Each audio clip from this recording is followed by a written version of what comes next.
Eu converso agora com o professor de Relações Internacionais e especialista em política americana, Carlos Gustavo Pódio, a quem eu agradeço pela disponibilidade de falar com a gente aqui do Arena e também da CNN. Boa noite, professor. Boa noite, Leandro. Prazer conversar com você que nos assiste aí pela CNN. Prazer todo nosso. Professor, quais são os recados da Assembleia Geral da ONU até aqui? Olha, o que a gente sabe, né, desses encontros da Assembleia Geral da ONU, que ocorrem todo ano, muito mais importante, né, do que os discursos, e esses são discursos que às vezes são muito mais para consumo interno, né?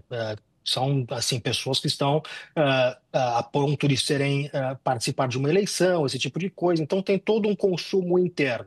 O que é importante nesses encontros é, portanto, o que acontece nos bastidores, né? É uma grande oportunidade de grandes líderes, todos os líderes do mundo praticamente presentes em Nova York. Então, isso oferece uma grande oportunidade para que eles se encontrem. E foi o que a gente viu no caso do Brasil e dos Estados Unidos. Vocês estavam aí comentando sobre o encontro, né, entre o Brasil, entre os Estados Unidos e o Brasil, que foi praticamente acertado em um breve encontro de menos de um minuto do Lula com o Trump antes da fala do Donald Trump.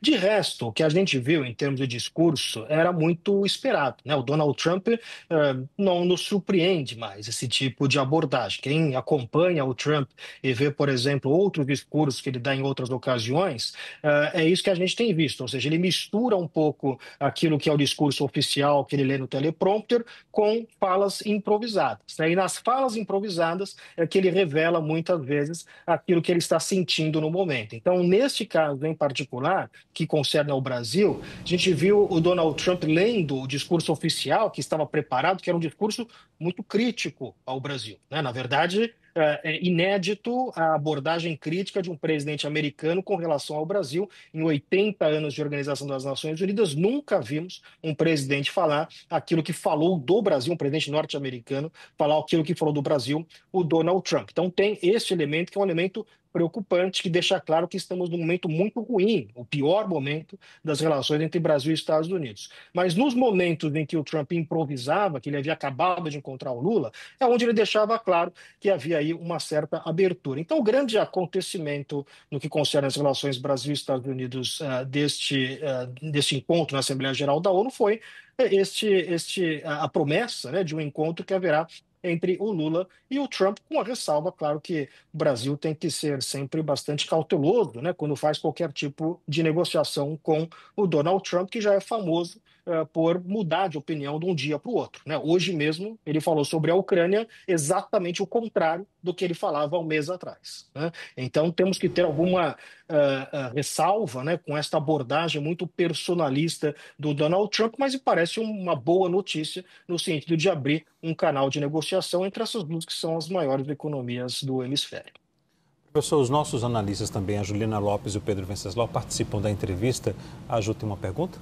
Professor, obrigada pela participação. Queria tocar nesse ponto que o senhor colocou agora, que é o que a gente vê discursos mais amplos, né, na ONU dos presidentes, falando sobre questões globais, né? A gente tem guerras em andamento, negociações que foram frustradas, mas o presidente americano fala do Brasil. De que forma isso pode afetar a imagem do Brasil, ou os outros países entendem que faz parte de uma retórica do presidente Donald Trump? Então, Juliana, como eu disse, eu acho que, em certa medida, né, não nos choca mais esse tipo de comportamento do Donald Trump. O Trump já é sabido, e a única chave para a gente poder entender e analisar o Donald Trump é entender que ele é e se vê como líder de um movimento político, né? Ele não é um líder, um estadista, um líder político que pensa no país como um todo, ele pensa, em termos de líder de um movimento de massa, né? Então, nesse sentido, é que a gente deve compreender as falas do Donald Trump é alguém que tem muito aí na chave do entretenimento, né? Fazer piada, o tipo de linguajar que ele utiliza, é algo muito fora daquilo que a gente vê tradicionalmente em fóruns muito formais, né? Como, por exemplo, esse da Assembleia Geral da ONU. Acabou sendo um discurso que, com todas essas inserções declarações improvisos do Donald Trump acabou chegando perto de 1 hora, né, quando se espera que os discursos durem cerca de 15 minutos, né? Portanto, o fato de o Donald Trump, né, o fato de, repito, o discurso que foi preparado para ele, o discurso que ele leu no teleprompter, citar nominalmente o Brasil, é um problema bastante grande para as relações que estão no seu pior momento. Veja, em 200 anos de relação entre Brasil e Estados Unidos, nós nunca vivemos na história um momento tão ruim nas relações quanto esse que estamos vivendo agora, né? Tivemos episódios pontuais, mais recentemente, por exemplo, durante o governo Dilma e o Obama, com aquela questão da espionagem com a Petrobras. Tivemos uns problemas na época do governo Geisel, ainda na ditadura militar, que teve entreveros com a administração Jimmy Carter, né, que colocava a questão dos direitos humanos como um tema relevante, mas nada que se coloque no patamar das dificuldades concretas que nós estamos vivendo na verdade, na perda de confiança que não acontece não só com relação ao Brasil, né? A forma como a administração Trump tem atuado do ponto de vista internacional tem gerado atritos com aliados tradicionais dos Estados Unidos, atritos com os europeus. Ele criticou muito a Europa no seu discurso, né? Tem gerado atritos com os canadenses, com os mexicanos, com os australianos. Então, isto é um elemento que a gente tem visto na política externa do Donald Trump, de muito personalista, tem criado fissuras entre aliados dos Estados Unidos e outros países, que são alianças que foram construídas ao longo dos últimos 80 anos, né? Que a gente está vendo é um certo desmonte dessas alianças, né? Então, o Brasil faz parte desse processo mais amplo. E o fato de ele ter individualizado o Brasil no discurso é uma notícia bastante preocupante, que foi atenuada, repito, né, pela parte do improviso.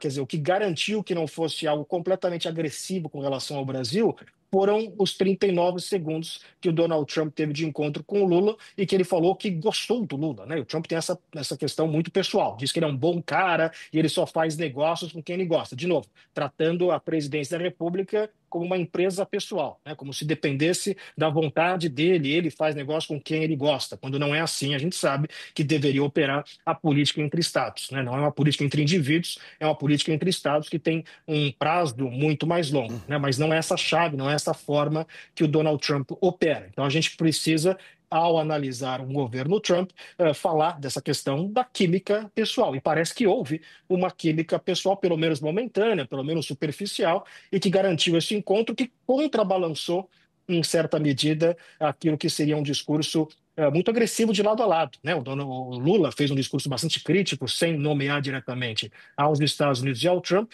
e o Trump fez um discurso bastante crítico ao Brasil, porém permeado aí com esses improvisos que acabou suavizando um pouco o efeito do discurso dele. Pedro?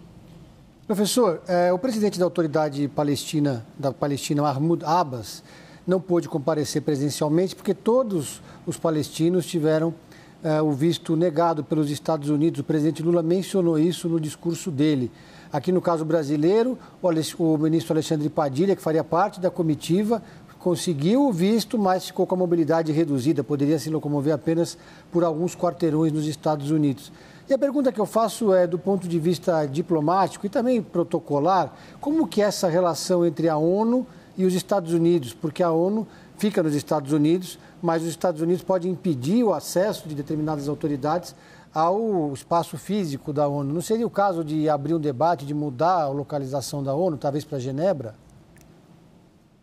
Perfeitamente. Acho que você tocou aí nos pontos todos que têm sido circulado, né? Os Estados Unidos, enquanto no seu trato normal, enquanto país, tem todo o direito de recusar visto a quem quiser, né? Isso é uma política dos Estados Unidos. Porém, existe, quando se trata de um caso específico apenas, que é o encontro da Assembleia Geral da ONU. Aí a gente imagina que os Estados Unidos operaria numa chave diferente, né? Operaria num outro aspecto, porque é um ambiente em que diversas pessoas são convidadas a falar. Entre as pessoas que são convidadas a falar está ditadores, né? Pessoas que são líderes dos seus diversos países, mas este é o clima da Assembleia Geral da ONU. Esta é a responsabilidade que se espera de quem é o dono da sede, né? A sede da ONU em Nova York, portanto, espera-se os Estados Unidos, em linhas gerais, tenham agido dessa forma, né? De permitir a entrada de líderes no seu território quando se trata do encontro da Assembleia Geral da ONU. O resultado, quer dizer, a consequência dos Estados Unidos passar a não agir mais dessa forma, né? Passar a começar a rejeitar vistos deste ou daquele líder, leva justamente a essa questão que você levanta. Ou seja, será que não é o caso agora, nesta ação mais nacionalista do governo Trump, se isso for algo de mais longo prazo, perde a credibilidade de ser um encontro, né, internacional que inclui diversos líderes? Não seria o caso de mudar para Genebra?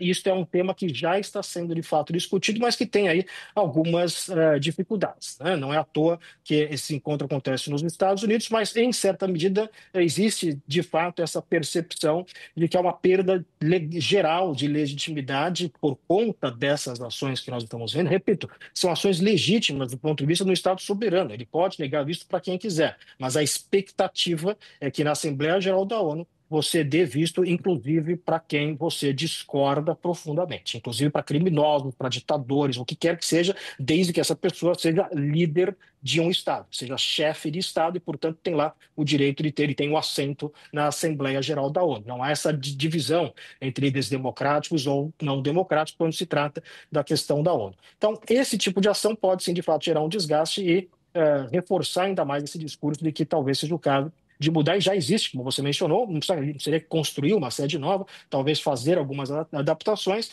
e utilizar a sede da ONU em Genebra. Ok. Nós conversamos com o professor de Relações Internacionais, especialista em política americana, Carlos Augusto Pódio, a quem eu agradeço pela presença mais uma vez aqui na CNN. Obrigado, professor. Obrigado, prazer conversar. Boa noite a todos. Boa noite.